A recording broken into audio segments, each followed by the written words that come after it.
l'histoire politique américaine, normalement, c'est pas quelque chose qui nous intéressait outre mesure, mais depuis que Trump est là, il est évident qu'il a pris l'avant-scène.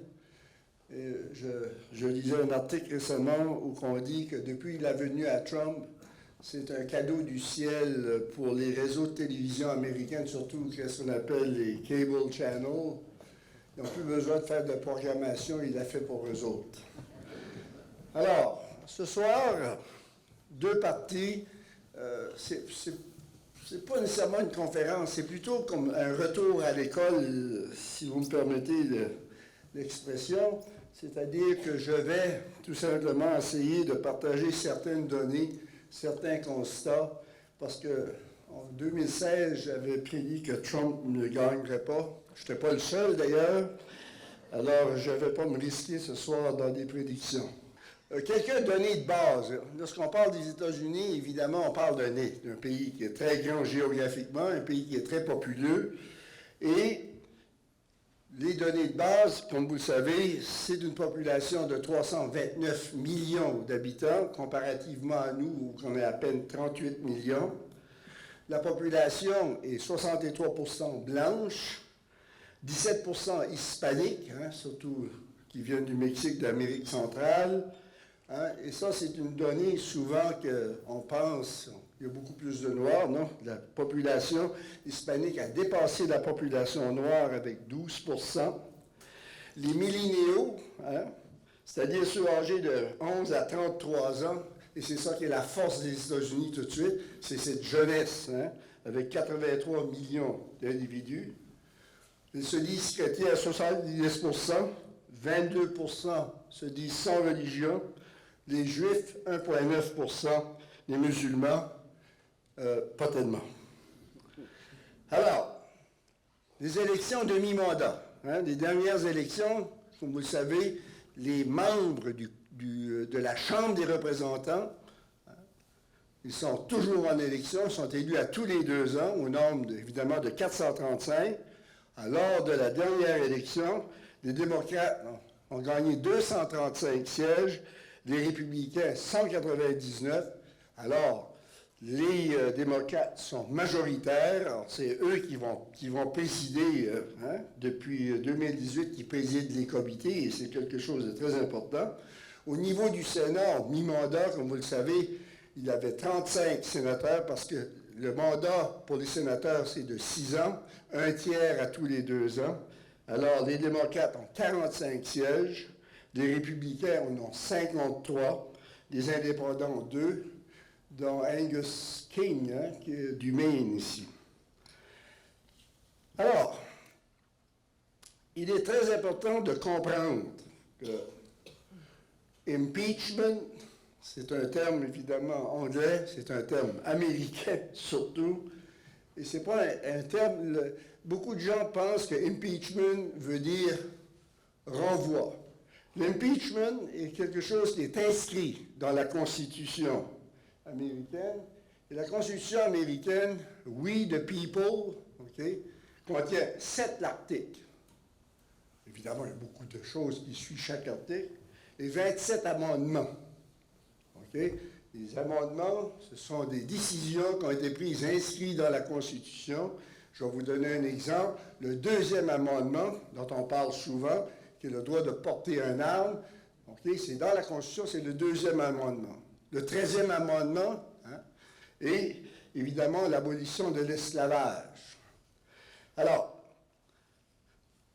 la Constitution américaine, qui contient 27 amendements, 7 articles, elle est appuyée par les Federalist Papers, les papiers fédéraux, ce qu'on peut traduire, qui est une collection de 85 textes.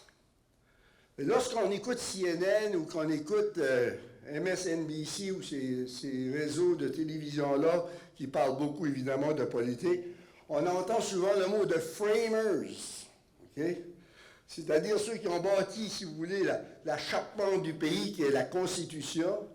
Ils ont suivi avec les papiers, the Federalist Papers, 87 articles de fond, ce n'est pas des articles de 4 pages, okay, qui ont été écrits par 3 personnes en particulier. Hamilton, John Jay, qui va devenir juge en chef de la Cour suprême des États-Unis. Hamilton a été le premier secrétaire aux finances aux États-Unis. Et James Madison, qui va devenir le 4e président des États-Unis. Alors, ces textes, on en fait beaucoup référence, surtout lorsqu'on va devant la Cour suprême aux États-Unis pour des cas, okay, comme l'avortement ou quoi que ce soit. On va toujours dans ces textes pour voir qu'est-ce qui était l'esprit, okay, des framers, comme on dit. Alors, lorsqu'on parle de destitution, d'impeachment, okay, il y a 4 textes qui ont fait référence. Okay? Le texte numéro 65, 66, 69 et 79. Okay? Alors, impeachment qu'on traduit par destitution, il faut comprendre que c'est une procédure initiée par la Chambre des représentants qui peut conduire au renvoi du président. Impeachment ne veut pas dire renvoi. Impeachment veut dire mise en accusation par les représentants du peuple. Or, Trump, tout de suite, il ne pense pas qu'il va se faire renvoyer chez lui. Mais il est pas mal sûr qu'il va se faire, on va dire ça en acadien, il va se faire impeacher. C'est-à-dire que la Chambre des représentants, à majorité démocrate, va voter, okay, d'ici à Noël, tout probable, va voter sa destitution. C'est-à-dire sa mise en accusation par les représentants du peuple. Il n'y a rien qui fait plus mal à un président que ça. Okay? Tu es accusé par ton monde, par les représentants du peuple. C'est ça que ça veut dire. Alors, il n'y a pas seulement le président qui peut être destitué. Hein? Récemment, en Louisiane, on a destitué un juge de la Cour fédérale. Or, la procédure d'impeachment relève de l'article 2, section 4 de la Constitution, à ne pas confondre avec l'amendement numéro 2, qui est le port des armes. Ici, c'est l'article 2. Et on dit ceci, le président, le vice-président ou tout autre fonctionnaire civil des États-Unis sera destitué de ses charges sur mise en accusation pour condamnation, okay, trahison, corruption ou autre crime ou délit majeur. Okay? Alors, ce processus d'impeachment, hein, on va dire destitution pour ne pas avoir un meilleur mot, vous avez 5 étapes. La première étape, c'est l'enquête préliminaire. C'est-à-dire que, à la suite d'allégations, à la suite, évidemment, de gestes, à la suite de rapports, hein, la Chambre des représentants vote, elle peut voter, dans le cas ici, elle a voté, pour établir une enquête préliminaire. Et c'est ça qui vient de se terminer, ce n'est pas encore tout à fait terminé. Okay? Et l'enquête préliminaire, c'est quoi? C'est on appelle des témoins sur le sujet, okay, qui est en cause. Ici, c'est toute l'histoire de l'Ukraine, j'en ai expliqué un petit peu. Et il faut que la Chambre des représentants, les 435 congressmen et women, votent pour établir cette enquête préliminaire-là. Une fois l'enquête préliminaire terminée, et là, nous sommes comme rendus là, OK? On va écrire un rapport sur qu'est-ce qu'on a entendu, sur qu'est-ce qui a été dit, sur quelle est la profondeur, si vous voulez, ou la teneur des allégations. Et la deuxième étape, le comité, okay, judiciaire de la Chambre va recevoir ce document et à la lumière de ce document-là, va écrire un acte d'accusation qui peut être 2 actes, 3 actes, ça peut être dans le cas ici de Trump, abus de pouvoir, évidemment, on ne sait pas, entrave à la justice, etc., etc. Hein? Et là, ces actes d'accusation ou un acte d'accusation que le comité de la justice, qui est présidé par le congressman Haller, va, lui, soumettre ces actes-là au Congrès. Et ça pourrait être avant le 1er janvier. Et là, le Congrès, à majorité démocrate, malgré que certains démocrates qui ne sont pas forts à l'idée encore, vont voter l'impeachment. C'est-à-dire qu'ils vont accuser foncièrement, par des actes votés au Congrès, que Donald Trump a usurpé son pouvoir, a évidemment fait entrave à la justice, mais nous ne savons pas quelle sera la teneur de ces actes-là. Une fois voté par le Congrès, une fois que l'impeachment, la deuxième étape, est passée, la procédure se dirige vers le Sénat. Ils sont 100 membres. Okay? Et là, au Sénat, le Sénat va se constituer en tribunal. Ils vont choisir, tout dépendant de ce que Mitch McConnell va décider, parce que c'est lui le président du Sénat, c'est lui qui a la majorité au Sénat, ils sont républicains cette fois, tandis que la Chambre est démocrate. Règle générale, ça peut être 15 sénateurs, à majorité évidemment républicaine, parfois tu représentes la majorité, mais ce tribunal-là sera présidé par le juge en chef de la Cour suprême, Roberts. Et là, nous avons un procès, littéralement un procès où on appelle des témoins. Alors, vous savez, il y a plusieurs personnes qui n'ont pas voulu aller témoigner devant le comité du renseignement de M. Schiff. Au Sénat, ça va être un petit peu plus difficile de dire non. Alors, on peut même voir, comme qu'on a vu lors de Clinton, de voir Trump venir témoigner. Et une fois les délibérations ont dit qu'un procès au Sénat pour impeachment de Trump pourrait durer à peu près 2 semaines. Là, le verdict est soumis à l'ensemble du Sénat et pour qu'il soit reconnu coupable, 2/3 du Sénat, c'est-à-dire 66% sur 100, 66% des sénateurs sur les 100 devraient voter contre la culpabilité, ce qui n'arrivera tout probablement pas. Mais s'ils votent la culpabilité, c'est le renvoi, c'est-à-dire le président est renvoyé. Alors, l'impeachment, c'est tout le processus. Le vote au Sénat sera le renvoi. Et dès le renvoi, le vice-président Pence est assermenté président. Dans l'histoire des États-Unis, nous avons eu 4 procédures. Nous sommes en train de vivre la 4e. OK? 4e procédure. Jamais un président n'a été renvoyé. Alors ici, vous avez cette diapositive, la reconstruction. Le premier président américain à être destitué, à impeach, a été Andrew Johnson. Andrew Johnson était le vice-président d'Abraham Lincoln. Le 16 avril 1865, c'est samedi saint. OK? Abraham Lincoln est assassiné alors qu'il assiste à une pièce de théâtre.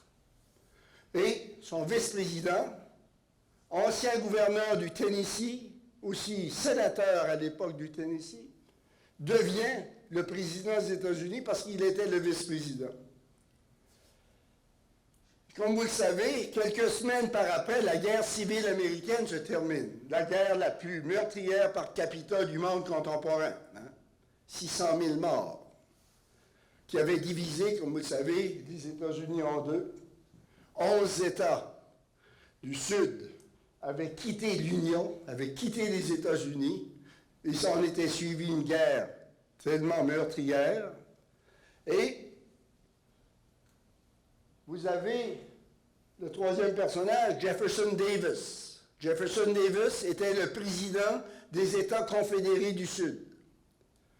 Et le général Lee était le général en chef des armées du Sud, qui combattait évidemment les armées du Nord, dont le ministre de la guerre était Edward Stanton.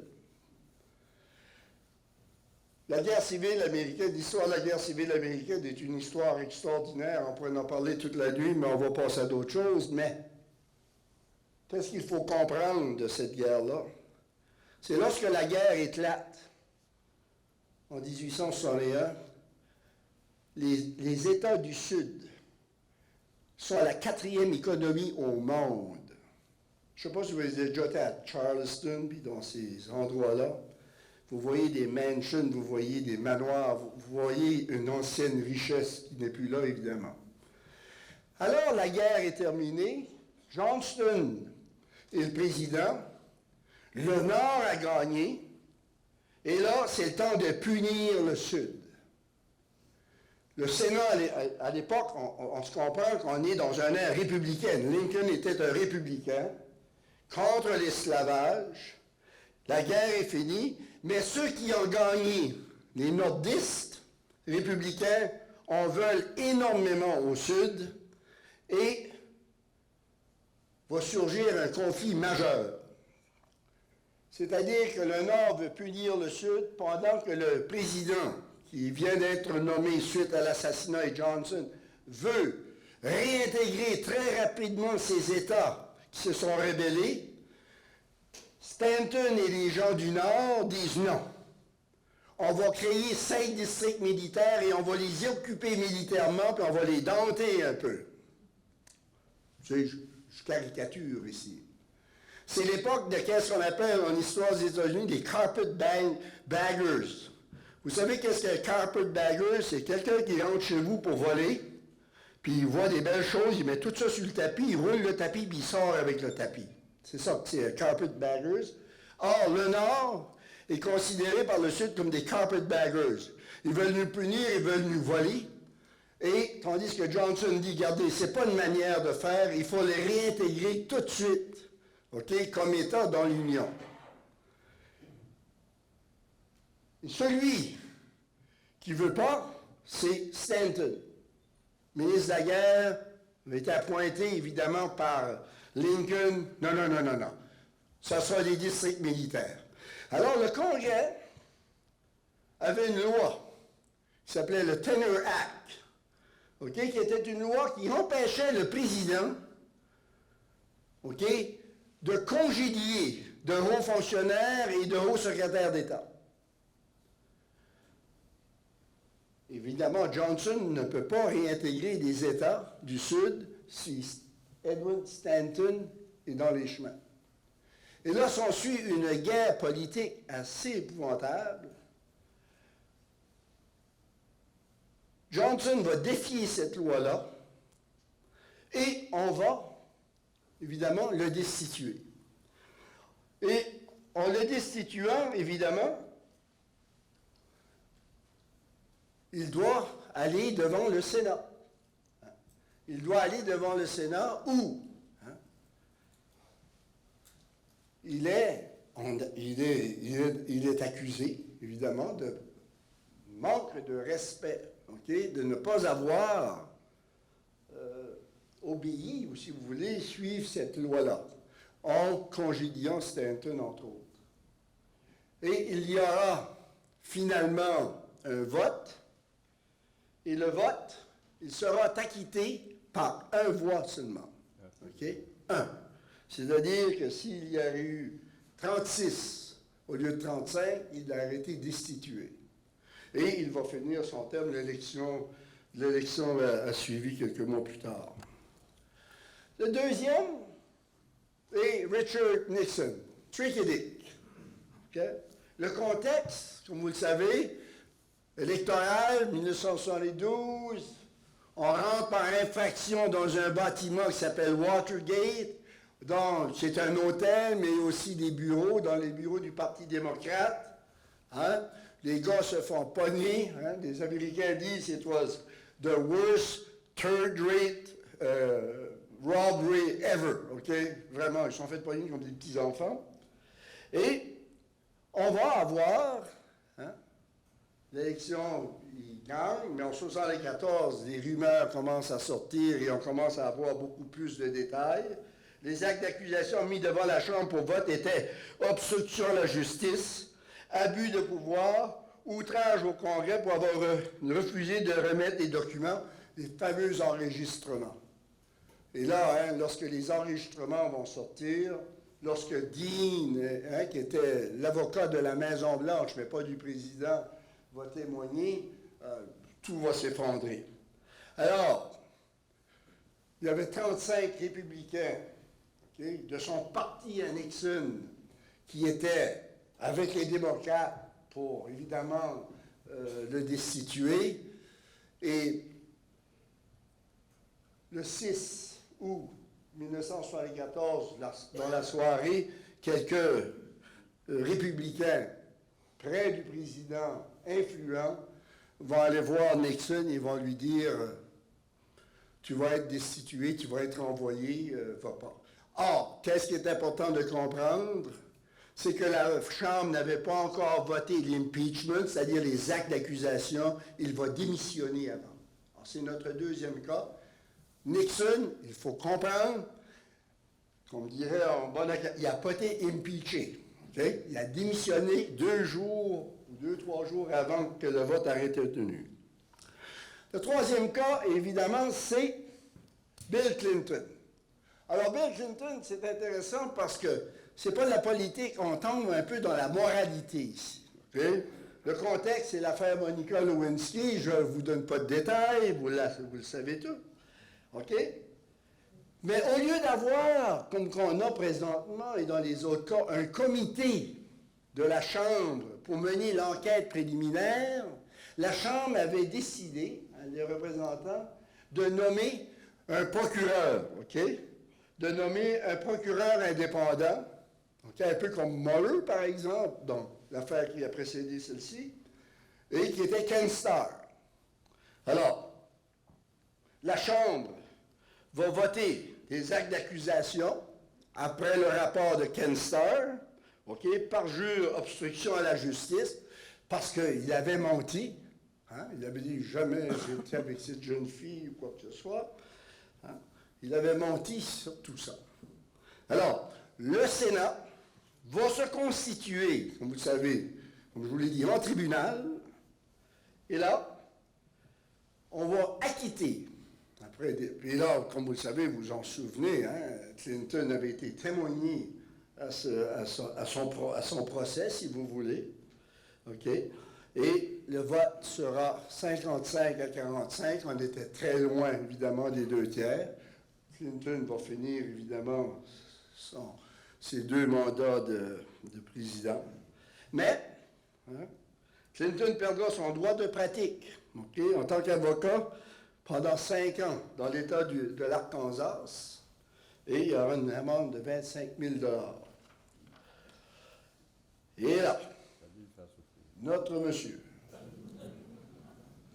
il n'est pas content. Là. Alors, la procédure à l'heure actuelle, nous sommes à la première étape, c'est-à-dire que la Chambre des représentants a voté pour que se tienne une enquête préliminaire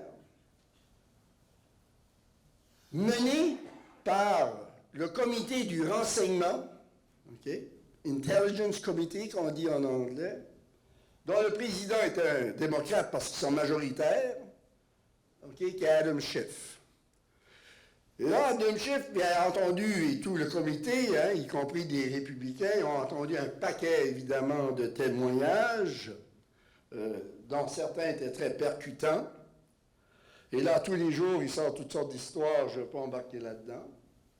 Et, normalement, Adam Schiff a dit hier matin dans les médias américains, comme vous savez, le dimanche matin aux États-Unis, c'est vraiment... nous, on va à la messe, puis eux, ils parlent de politique, là. Mais sur tous les réseaux, hein, c'est Meet the Press, etc., etc. Et Adam Schiff dit, on va peut-être avoir d'autres audiences, on n'est pas encore fixé, mais toujours est-il que, normalement, le comité Adam Schiff devrait déposer un rapport au comité judiciaire qui, lui, d'ici à 2-3 semaines, devrait écrire des actes d'accusation et les porter, pour vote.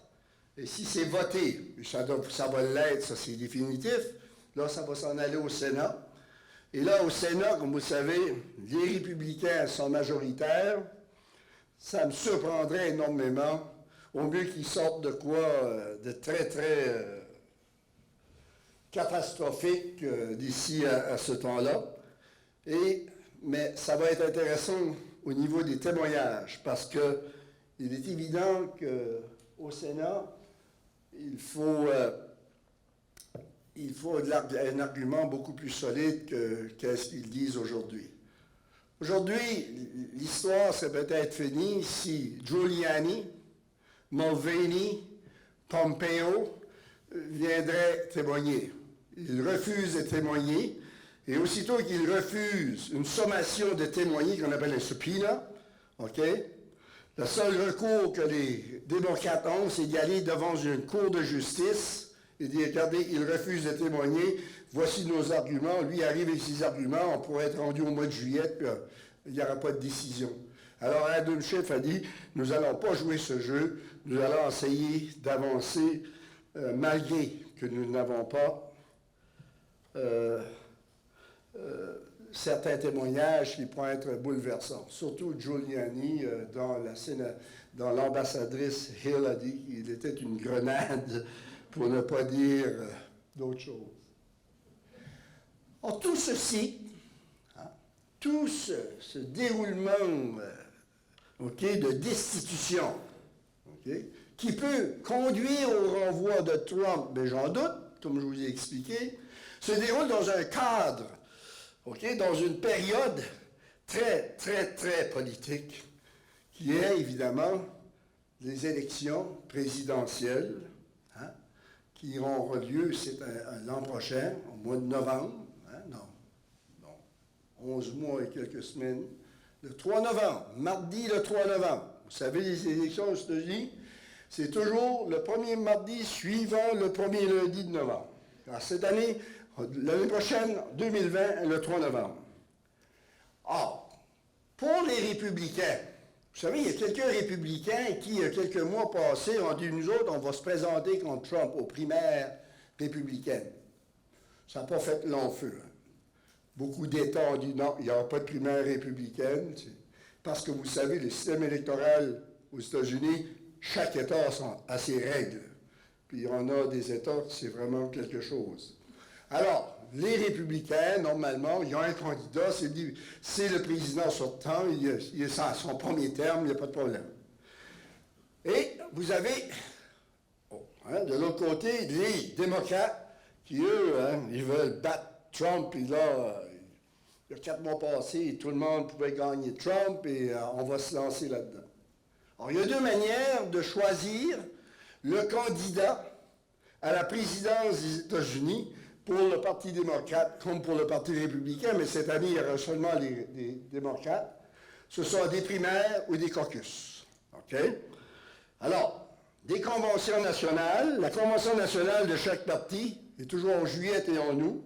Cette année, les démocrates, le parti qui est à l'opposition, qui n'est pas au pouvoir, a toujours sa convention avant l'autre. Cette année, ça va être du 13 au 16 juillet à Milwaukee, au Wisconsin. OK? Les délégués officiels seront de 4764 et pour gagner, ça prend 2383. Mais c'est tout décidé d'avance. La convention, c'est juste une confirmation. La convention républicaine, il n'y aura pas d'élection, mais si jamais il y en a une, elle va être à Charlotte, en Caroline du Nord, du 24 au 27 août. 2472 délégués, et pour gagner, c'est la rue des primaires, 1237. Vous savez, le Parti républicain est un parti beaucoup plus fermé que le Parti démocrate. Okay. À l'heure où on se parle, mais on n'a pas tous les chiffres, c'est des chiffres de 2018, là, fin 2018, les électeurs, parce qu'aux États-Unis, il faut toujours un électeur enregistré. Alors, les électeurs enregistrés, comme démocrates, représentent 24%. Les électeurs enregistrés comme républicains, 31%. C'est normal, son pouvoir. Mais les électeurs enregistrés comme indépendants, c'est 44%. Et c'est là que ça joue une élection aux États-Unis. Alors, il y a du monde à la messe pour les démocrates. Et aujourd'hui, comme vous le savez, en fin de semaine, une nomination tardive. Michael Bloomberg, l'ancien maire de New York, 78 ans, l'homme peut-être le plus riche des États-Unis, sa fortune est évaluée à 55 milliards. Lorsqu'on dit de Bloomberg, on dit de Bloomberg par rapport à Trump, he is a real billionaire. On voulant dire que Trump, on ne sait pas trop. Alors, les candidats en lice, OK? Il y a Bloomberg comme... Okay. Il y en avait plusieurs, j'ai ramassé, si vous voulez, les plus importants. Joe Biden, hein? C'est sa troisième tentative, il faut se le dire, 77 ans. OK? Il a été vice-président des États-Unis sous Obama. OK? Sénateur du Delaware de 1973 à 2009. Je répète, de 1973 à 2009, parce qu'aux États-Unis, un politicien, c'est un professionnel. C'est pas quelqu'un qui coupe de la viande au IGA, puis 6 semaines après, il est candidat du Parti libéral. Ça ne marche pas de même. Tu montes là-dedans, et une fois que tu es là, tu ne sors pas beaucoup. OK? Alors, il est, au début, il est le grand favori, mais on va se parler plus tard de ça. Cory Booker, ancien maire de Newark, au New Jersey, qui est la plus grande ville du New Jersey. Il est présentement sénateur du New Jersey. Pete Buttigieg, et là, écoutez, ma prononciation et la vôtre est aussi bonne. Hein? Il est maire d'une ville de 100 000 habitants qui est South Bend, Indiana, probablement de l'Université Notre-Dame. Il a 37 ans. Il est gay, marié, militaire, il a servi en Afghanistan. De tout le lot qu'il y a là, c'est l'homme le plus brillant qu'il y a. Il n'a pas à sortir de là. Et son handicap, sa jeunesse, parce qu'aux États-Unis, à part que Kennedy puis Obama, on est pas mal, beaucoup plus âgés, règle générale. Et son autre faiblesse, c'est les Noirs. Il ne peut pas ramasser, à l'heure actuelle, un appui chez les démocrates noirs qui sont très importants dans le Parti démocrate. OK? L'an passé, comme vous savez, un policier de la ville dont il est maire a tué un noir et à partir de là, c'est un peu déraillé. Julian Castro, Texas, OK, secrétaire au logement et au développement urbain, OK, dans le temps d'Obama, OK, maire de San Antonio. Et ça, c'est intéressant. San Antonio, Texas, c'est une ville très importante et un de ses frères est congressman, OK? Mais avec un nom comme Castro aux États-Unis, on va passer, malgré qu'il est très bien, mais Tulsi Gabbard, Hawaii, représentante à la Chambre, district numéro 2, elle est là depuis 2013, et c'est elle dont certains ont dit qu'elle était une espionne, elle était à la solde de Poutine puis des Russes. Bref, ça ira pas loin son histoire. Ma favorite du début, Kamala Harris, de la Californie, sénatrice de la Californie depuis 2017, elle a été procureure de la Californie et c'est ça qui lui nuit beaucoup à l'heure actuelle. Comme vous le savez, sa mère est d'origine indienne, médecin, oncologue, du monde très, très bien, multiracial, si vous voulez. Mais lorsqu'elle a été procureure en Californie, elle a été très sévère sur les minorités et surtout sur les Noirs qui ne semblent pas lui pardonner. Amy Klobuchar du Minnesota, une femme extraordinaire. Je ne sais pas si vous vous en souvenez lorsqu'elle a annoncé dans une tempête de neige. Parce que le Minnesota, c'est pas mal comme Boc à raquette au mois de janvier. Là. Il fait fret, puis il neige, puis il vente. Et elle était couverte de neige, elle n'avait pas de chapeau, mais c'est une femme extraordinaire dans le sens qu'elle, démocrate, OK, qui a été élue en 2007, et lorsque Trump a gagné en 2016, il a gagné très fort au Minnesota, mais elle, comme démocrate, elle a conservé son siège. Et c'est une femme intéressante, mais encore une fois, c'est une question d'appui et on verra. Deval Patrick, ancien gouverneur du Massachusetts, et l'histoire veut qu'il est le favori d'Obama. Mais qu'est-ce qu'il vient foutre ici, tard comme ça, pendant que les gens, ça fait un mois, un an qu'ils sont en campagne. J'ai bien hâte de voir, mais il a été un très bon gouverneur du Massachusetts. C'est un gars brillant. C'est un gars qui est riche aussi. Hein? Bernie Sanders. Alors lui, Bernie Sanders, comme vous le savez, c'est vraiment un gars du Vermont dans le sens très écologique, très gauche. Hein? Représentant de la Chambre de 1991 à 2007. Après, il a été maire de Burlington. Il est candidat à la présidence en 2016. Et il a toujours dit que les Clinton y avaient volé, évidemment, sa candidature comme président. Ça n'a vraiment pas bien été. Ici, il a très bien commencé. Il y a eu un problème, comme vous savez, de cœur il y a un mois passé. Là, son âge commence à être un facteur. Mais pour beaucoup d'Américains, il est vraiment trop à gauche. Okay? Tom Steyer, Californie. Lui, c'est un billionnaire aussi. On évalue sa fortune à peu près à 35 milliards. Et puis, il a fait sa fortune dans les hedge funds. Et dès le lendemain de l'élection à Trump, en 2016, lui a porté une pétition pour impeacher Trump. Et il a dépensé, je ne sais pas comment, 1 million de sa poche. Et là, il est devenu candidat. Il est à peu près à 1% dans les sondages. Mais il reste une chose. Lui, il n'aime pas Trump, c'est vrai. Elizabeth Warren, 70 ans du Massachusetts, elle est la sénatrice du Massachusetts.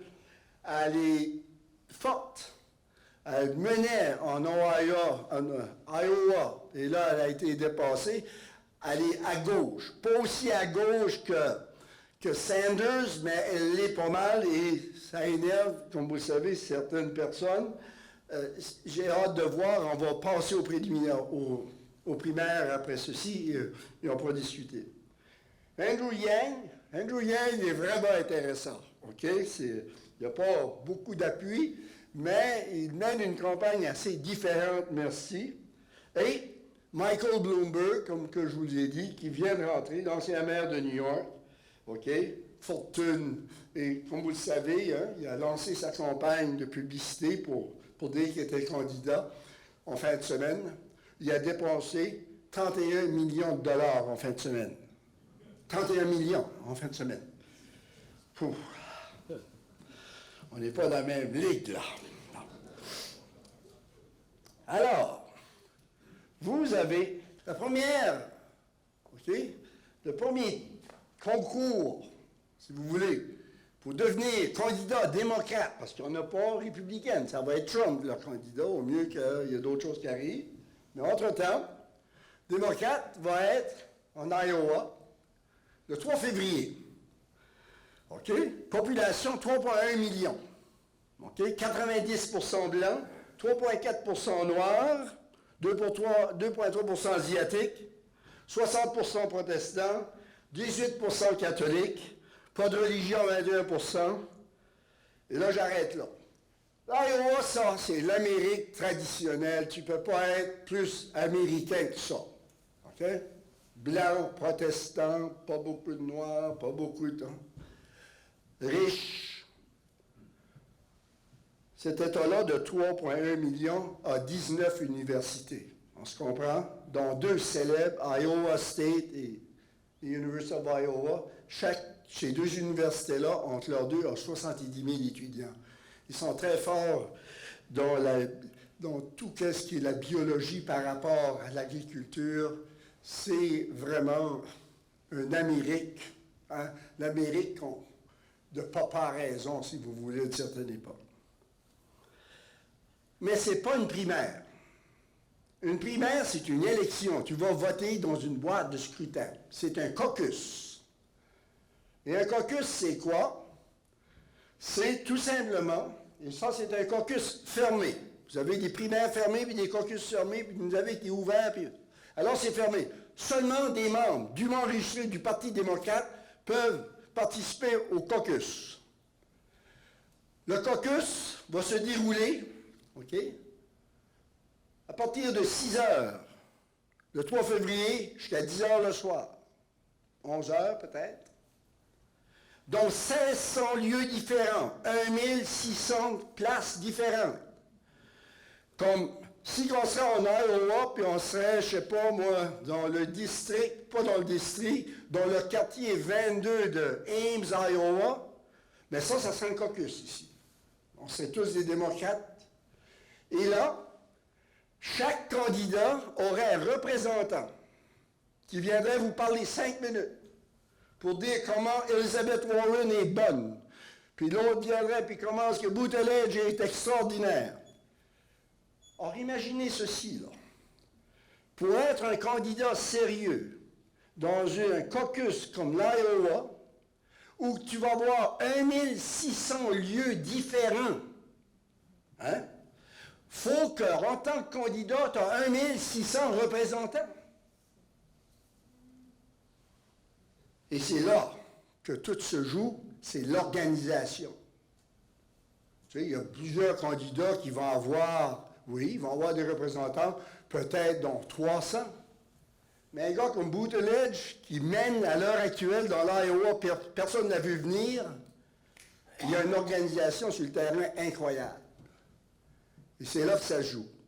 Alors, une fois que les représentants partout, je vais vous donner un exemple. Disons que Acadie Bathurst serait Iowa.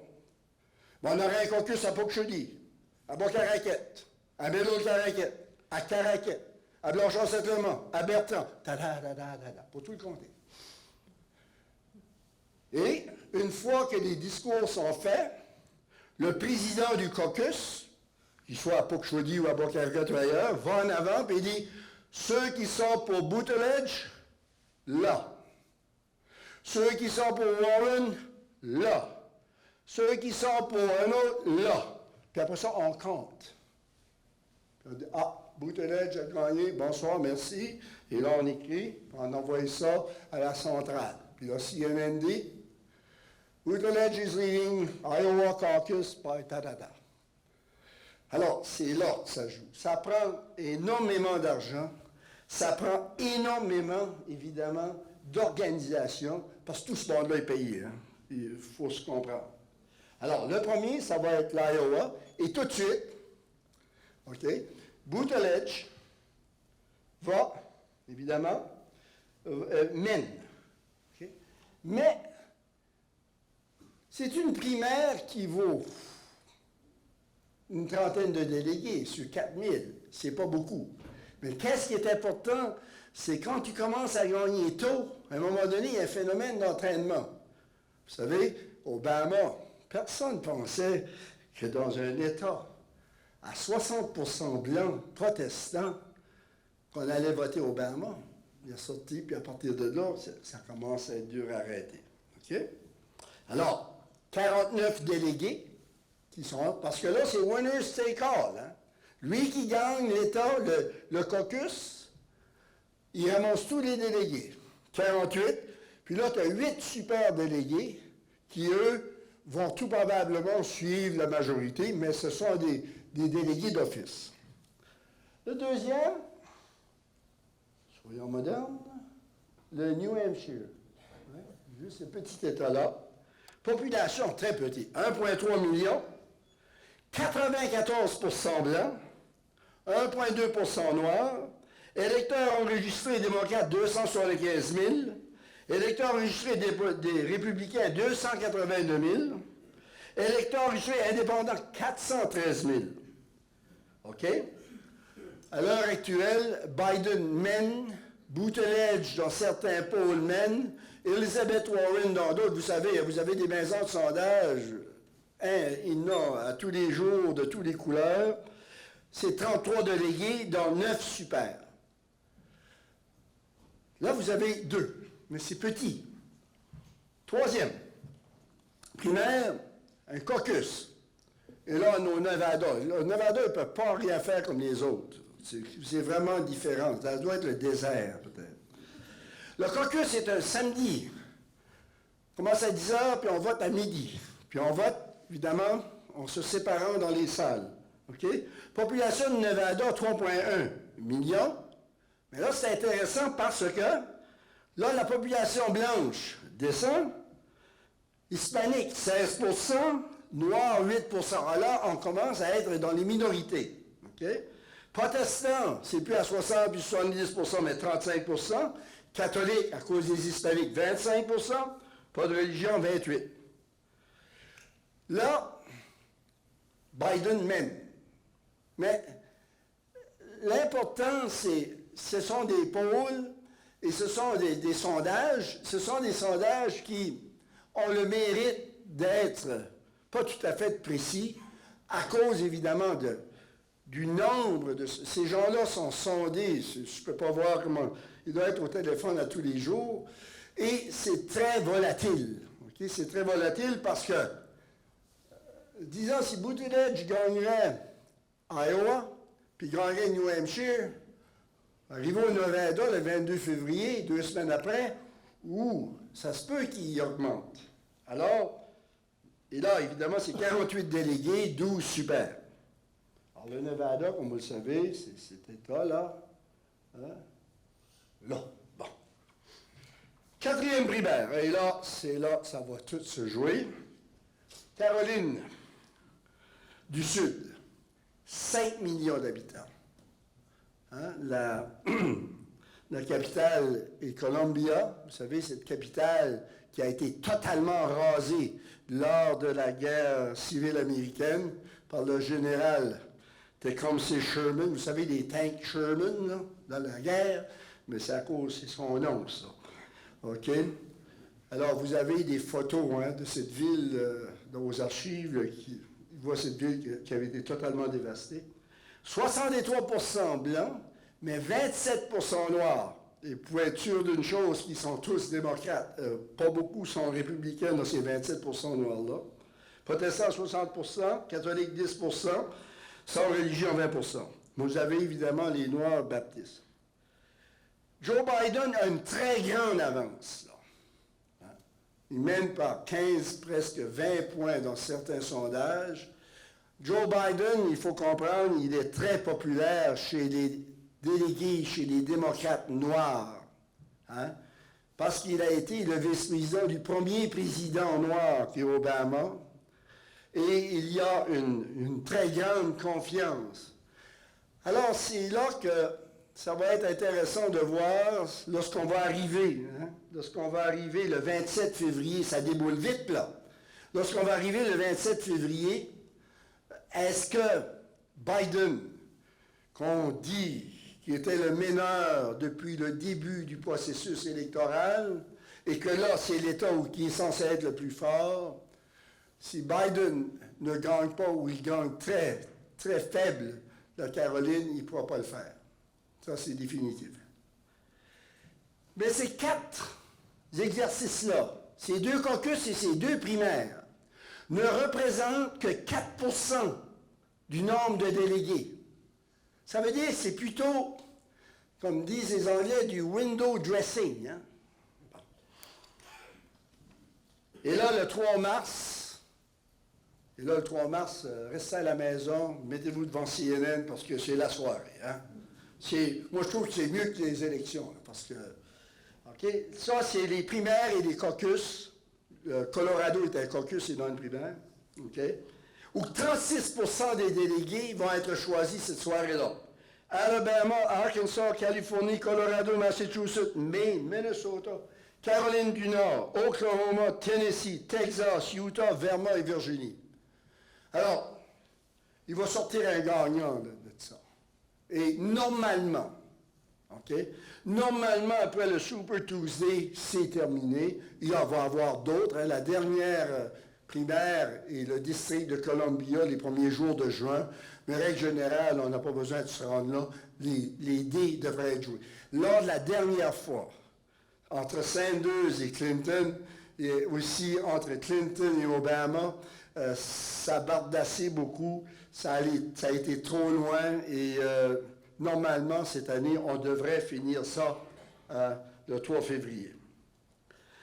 Alors, on va récapituler. L'élection présidentielle va être le 3 novembre, un mardi. Élection au suffrage universel du président et du vice-président. Collège électoral. Hein? C'est chaque État que tu gagnes équivaut à un nombre de votes au collège électoral, de grands électeurs. Je vais vous donner un exemple. Le Wyoming, c'est 2. La Californie, c'est 55. Alors, tu peux gagner 14 Wyoming, mais ça ne fait pas la Californie. C'est pour cette raison-là que lorsque l'élection, la période électorale est déclarée, c'est-à-dire après la fête du travail en septembre 2020, vous n'allez pas voir des gens se promener, des candidats au Montana, au Wyoming, au Vermont. Ils vont dans les grands États. Okay? Alors, pour gagner, comme vous le savez, hein, ça vous prend 270 grands électeurs, 270 votes au collège électoral. Et évidemment, en 2020, tous les congressmen vont être en élection, les 435, le président et le vice-président, et un tiers du Sénat, c'est-à-dire de 33 ou 34 sénateurs. Okay? Les mandats, pour être sûr qu'on se comprend, les représentants de la Chambre, c'est 2 ans. À tous les 2 ans, il faut qu'ils soient réélus. Ils sont en élection. Les mandats du président et du vice-président, c'est 4 ans. Et les mandats des membres du Sénat sont de 6 ans, mais dont un tiers est élu à tous les 2 ans. Alors, voilà. Les résultats de 2016. Les résultats de 2016, comme vous savez, les républicains, c'est rouge. Nous autres, les républicains, c'est un conservateur, c'est bleu. Il ne faut pas se mêler, là. Parce que des fois, quand je vois ça, je pense qu'on a gagné, nous autres, là. Mais, pas libéral, moi. Non, pas vrai. Alors, vous voyez, hein, que Trump, il y avait vraiment, hein, et qu'est-ce qui est important, c'est ici. C'est toute cette région-ci. Ça, c'est républicain à mort. Okay? Et pour que les démocrates gagnent, pour que les démocrates puissent gagner en 2018, il faut qu'ils gagnent la Caroline du Nord, il faut qu'ils gagnent la Floride. Ça, c'est très important. Ces deux-là sont très importants. Et le Wisconsin, le Michigan, puis l'Ohio, puis la Pennsylvanie, qu'est-ce qu'on appelle la Rust Belt, okay, où on avait des smelters, des gros moulins de fer et tout ça. Ces 4 États-là, qui normalement, on appelait ça, hein, on appelait ça le Blue Wall, là, parce que Clinton dit qu'il ne gagnera pas ça, c'est ça qui a fait gagner son élection. Qui a gagné la Floride, c'était peut-être comprenable, mais qu'il gagne le Wisconsin, le Michigan, la Pennsylvanie, oh, ça fait vraiment mal, et c'est là que la guerre va se faire. La Californie, puis New York, puis l'État de Washington, puis l'Oregon, c'est démocrate, ça va rester démocrate. Le Kentucky, puis le Kansas, puis tout ceci, là, tout ça, là, ça va tout rester républicain. Ça se joue dans 5-6, OK? 5-6 États, et c'est comme je vous le dis, le Rust Belt, et les Carolines, surtout la Caroline du Nord, ça serait intéressant. Alors, comme vous le voyez, lors de la dernière élection présidentielle, il y avait 250 millions d'électeurs. Cette année, on prévoit 260, je pense, ou 259. 138 millions ont été votés, 54%. Il y a des États, ça votait à 48%. Hein. Les Américains, ils ne sont pas plus fous que ça des élections, des fois. Trump a eu 46,9% du vote populaire, 62,9 millions de votes, 300 grands électeurs. Clinton a gagné le vote populaire, hein, 48,8%, 65 millions d'électeurs. Puis les libertariens, Ron Paul, entre autres, le sénateur Ron Paul, je ne sais pas si vous le connaissez, du Kentucky, son parti, ils ont eu 4 millions. Le Parti libétarien aux États-Unis, ils ne veulent pas de taxes, ils ne veulent pas d'armée, ils veulent rien. Puis ils gagnent à rien aussi. Bon. Je termine, c'est parfait. Je termine avec ceci. J'ai 2, 3. Lorsqu'on voit Trump à la télévision, okay, on voit toujours cette photo-là, à l'arrière de lui. Vous savez, quand un nouveau président arrive, ben, on lui demande, quel pupitre voulez-vous, Monsieur le Président? Parce qu'il les conserve tout. Voulez-vous le pupitre à Lincoln? Voulez-vous le pupitre à Franklin Delano Roosevelt? OK? Et on lui dit, qu'est-ce que vous voulez comme tableau? Parce qu'ils ont, hein? Alors, c'est le tableau d'Andrew Jackson, 7e président des États-Unis, 1829-1837. C'est le président qui ressemble le plus à Trump de l'histoire des États-Unis.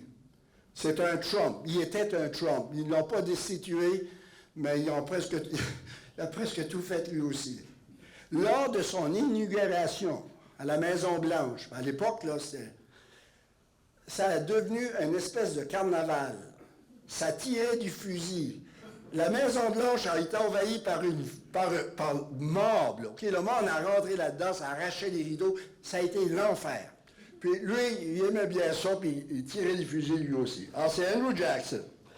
Et une des meilleures biographies de présidents américains, OK, elle est de John Meacham.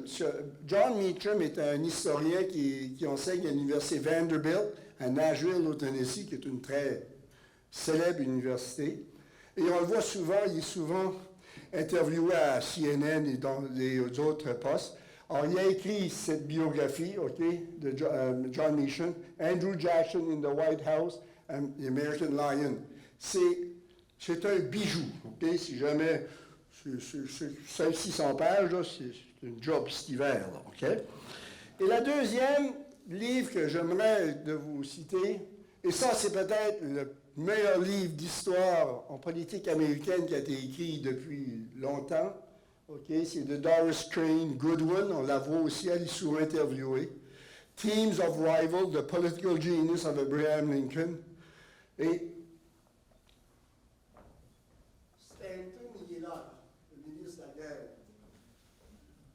Abraham Lincoln avait un cabinet, puis ce monde-là, ça hissait entre eux autres, c'était l'enfer. Puis il disait ceci, in their fight, I always learn something. Et c'était ça la force, OK? La force de Lincoln, c'est qu'il y avait des gens tout autour de lui, OK, qui nécessairement n'étaient pas des amis, qui avaient des opinions très, très différentes de l'un de l'autre, mais ils étaient toujours ensemble. Trump, lui, il les dégage. Okay? Le secrétaire à la marine a démissionné, là. Puis là, c'est toujours, est-ce qu'il a été congédié ou qu'il a démissionné? Ça vient au même, hein, ça ne marchait pas. Alors, c'est deux lectures que je vous suggère pour peut-être approfondir le sujet. En voilà, 1 heure, claque sur le cadran. Merci.